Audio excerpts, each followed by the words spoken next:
Jet lag. ಈ ವಿಚಾರಕ್ಕೆ ಸಂಬಂಧಪಟ್ಟಂತೆ ಸಾಕಷ್ಟು ಸುದ್ದಿಯಾಗಿತ್ತು, ಹಲ್ಚಲ್ ಎಬ್ಬಿಸಿತ್ತು. ಇದೇ ವಿಚಾರಕ್ಕೆ ಸಂಬಂಧಪಟ್ಟಂತೆ ಇವತ್ತು ನಮ್ಮದೇ ಸುದ್ದಿ, ನಮ್ಮದೇ ಮೆಗಾ ಫಾಲೋ ಅಪ್.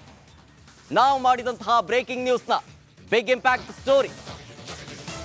ಕಾನೂನು ಮೀರಿ ಜೆಟ್ ಲ್ಯಾಗ್ನಲ್ಲಿ ಕಾಟೇರ ಸಿನಿಮಾದ ಸಕ್ಸಸ್ ಪಾರ್ಟಿಯನ್ನ ಮಾಡಲಾಗಿತ್ತು. Jet lag resto bar licence ಅನ್ನ ಅಮಾನತು ಮಾಡಲಾಗಿದೆ. ಇದು ರಿಪಬ್ಲಿಕ್ ಕನ್ನಡ ವರದಿಯ ಅತಿ ದೊಡ್ಡ ಇಂಪ್ಯಾಕ್ಟ್. ಕಾಟೇರ ಪಾರ್ಟಿ ಬಗ್ಗೆ ಸರಣಿ ವರದಿಯನ್ನ ನಿಮ್ಮ ರಿಪಬ್ಲಿಕ್ ಕನ್ನಡ ಬಿತ್ತರಿಸಿತ್ತು.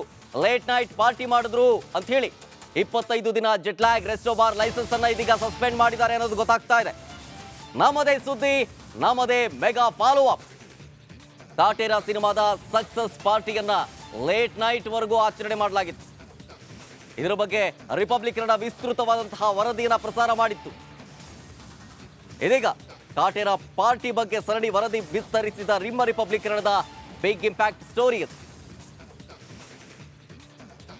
ಇದ್ರ ಬಗ್ಗೆ ಹೆಚ್ಚಿನ ಡೀಟೇಲ್ಸ್ ಕೊಡ್ತಾರೆ ನಮ್ಮ ಪ್ರತಿನಿಧಿ ಅಜಯ್ ನೇರ ಸಂಪರ್ಕದಲ್ಲಿ. ಅಜಯ್, ನಾವು ಮಾಡಿದಂತಹ ಸುದ್ದಿ ಎಕ್ಸ್ಕ್ಲೂಸಿವ್ ಸುದ್ದಿ, ಜೊತೆಗೆ ಮೆಗಾ ಇಂಪ್ಯಾಕ್ಟ್ ಆಗಿದೆ. ಈಗ ಜೆಟ್ ಲ್ಯಾಗ್ ನ ಲೈಸೆನ್ಸ್ ಅನ್ನ ರದ್ದು ಮಾಡಿರೋದು, ಈ ವಿಚಾರಕ್ಕೆ ಸಂಬಂಧಪಟ್ಟಂತೆ ಏನೇನು ಡೀಟೇಲ್ಸ್ ಸಿಗ್ತಾ ಇದೆ? ಖಂಡಿತವಾಗ್ಲೂ ಶರತ್, ಏನಂತಂದ್ರೆ ಜೆಟ್ ಲ್ಯಾಗ್ ಸಾಕಷ್ಟು ಸುದ್ದಿ ಆಗ್ತಾನೆ ಇತ್ತು. ಅಂದ್ರೆ ಸಕ್ಸಸ್ ಮೀಟ್ ಅನ್ನ ಮಾಡ್ತಾರೆ ಏನೊಂದು ಕಾಟೇರ ಚಿತ್ರತಂಡ, ಆನಂತರ ನಾವು ಮಾಡಿಲ್ಲ ಅಂದ್ರೆ ಪೊಲೀಸರು ಇಲ್ಲಿ ಬಂದಿಲ್ಲ, ನಮಗೆ ಯಾವ್ದು ಇಂಟಿಮೇಷನ್ ಕೊಟ್ಟಿಲ್ಲ ಅಂತಾನು ಕೂಡ ಹೇಳ್ತಾರೆ. ಆನಂತರ CCTVಲೂ ಕೂಡ ಪೊಲೀಸರು ಬಂದೋಗಿರೋದು ಕೂಡ ಗೊತ್ತಾಗತ್ತೆ. ಇವೆಲ್ಲವನ್ನು ಕೂಡ ಆಧರಿಸಿ ಈಗ ಜೆಟ್ ಲ್ಯಾಗ್ ಪಬ್ ಅನ್ನ ಈಗಾಗಲೇ ಕ್ಲೋಸ್ ಮಾಡಿರುವಂತಹ ದೃಶ್ಯವನ್ನು ಕೂಡ ನೀವು ನೋಡ್ತಾ ಇರ್ಬೋದು. ಅಂದ್ರೆ ಜಿಲ್ಲಾಧಿಕಾರಿ ಮತ್ತೆ ಅಬಕಾರಿ ಇಲಾಖೆಯಿಂದ ಈಗಾಗಲೇ ಒಂದು ಮಾಹಿತಿ ಕೂಡ ಬಂದಿರುವಂತದ್ದು, ಒಂದು ಸೂಚನೆ ಕೂಡ ಮತ್ತೆ ಒಂದು ಆದೇಶವೂ ಕೂಡ ಈಗಾಗಲೇ ಬಂದಿರುವಂತದ್ದು. ಜೆಟ್ ಲ್ಯಾಗ್ ಪಬ್ ಅನ್ನ ಮುಂದಿನ 25 ದಿನಗಳ ಕಾಲ ಅದನ್ನ ಕ್ಲೋಸ್ ಮಾಡಬೇಕು ಅಂತ ಹೇಳಿ. ಯಾಕಂತಂದ್ರೆ ಇದು ಮೊದಲನೇ ಇವ್ರದ್ದು ಏನೊಂದು ಜೆಟ್ ಲ್ಯಾಗ್ ಅವರ ಒಂದು ಅವಧಿ ಏನಿರುತ್ತೆ ಅದನ್ನ 25 ದಿನಗಳ ಕಾಲ ಮುಂದೂಡಿರುವಂತದ್ದಂದ್ರೆ 25 ದಿನಗಳ ಕಾಲ ಕ್ಲೋಸ್ ಮಾಡಬೇಕು ಅಂತ ಹೇಳಿ.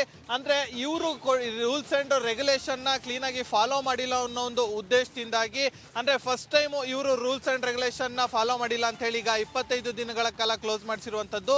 ಇದೇ ರೀತಿಯಾಗಿ 3 ಸಲ ಏನಾದ್ರು ಅವರು ರೂಲ್ಸ್ ಅನ್ನ ಬ್ರೇಕ್ ಮಾಡಿದ್ದೆ ಆದಲ್ಲಿ ಪಬ್ನ ಏನೊಂದು ಲೈಸೆನ್ಸ್ ಇರುತ್ತೆ ಅದನ್ನೇ ಕ್ಯಾನ್ಸಲ್ ಮಾಡುವಂತ ಎಲ್ಲಾ ಸಾಧ್ಯತೆಗಳು ಕೂಡ ಇರುತ್ತೆ ಅಂತ ಹೇಳಿ ಕೂಡ ಅಬಕಾರಿ ಅಧಿಕಾರಿಗಳು ಕೂಡ ಹೇಳಿರುವಂತದ್ದು. ನಿನ್ನೆ ಬಂದಂತಹ ಅಬಕಾರಿ ಅಧಿಕಾರಿಗಳು ನಿನ್ನೆ ಅವರು ಒಂದು ಸೀಲನ್ನು ಕೂಡ ಹಾಕಿ ಹೋಗಿರುವಂತದ್ದು. ಇನ್ನು ಮುಂದೆ ಅಂದ್ರೆ ಇನ್ನು ಮುಂದಿನ ದಿನ 25 ದಿನಗಳ ಕಾಲ ಯಾವುದೇ ಕಾರಣಕ್ಕೂ ಕೂಡ ಪಬ್ ಓಪನ್ ಆಗಬಾರ್ದು ಅನ್ನೋ ಒಂದು ಆದೇಶವನ್ನು ಕೂಡ ಹೊರಡಿಸಿರುವಂತದ್ದು.